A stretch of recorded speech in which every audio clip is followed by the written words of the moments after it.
بسم الله الرحمن الرحيم. معاكم الدكتور احمد السعداني وحلقه جديده من برنامج صيدليتك في بيتك. ان شاء الله هنتكلم النهارده عن حاله منتشره جدا في الجو اللي احنا فيه وقت البرد الشديد في فصل الشتاء، وهي تورم واحمرار الاصابع نتيجه البرد الشديد. ناس كتير اشتكت منها. هنتكلم عن السبب وهنقول ازاي يبقى فيه وقايه وازاي علاج كويس ومناسب للحاله ديت في فصل الشتاء.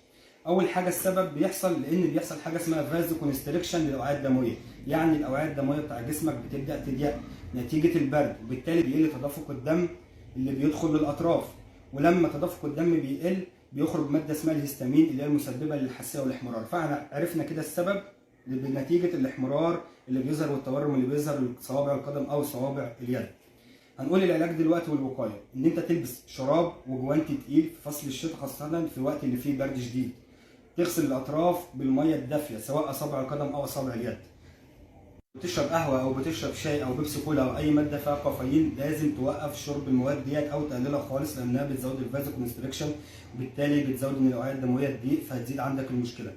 لو بتاخد ادويه برد فيها ماده فعاله اسمها سودوفيدرين توقفها تماما، ما تستخدمهاش لانها بتعمل فازو كونستريكشن وبتضيق الاوعيه الدمويه فبتزيد المشكله بتاعتك. كده اتكلمنا عن الوقايه من غير ما نستخدم اي ادويه. نبدا نستخدم ادويه. لو زاد الاحمرار او الالتهاب بتستخدم كريم مرطب، وفي كريم مرطب كويس وسعره مناسب اسمه الجيل سليم. السليم كريم ده ب 29 جنيه، عناصر مرطبه كويسه جدا للجلد.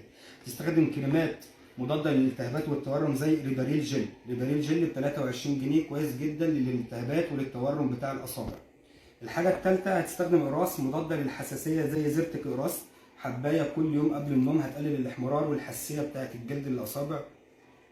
الحاجه الرابعه هنستخدم اقراص ترنتال اس ار 400 مرتين في اليوم بعد الفطار وبعد العشاء، ده بيزود من تدفق الدم للاطراف.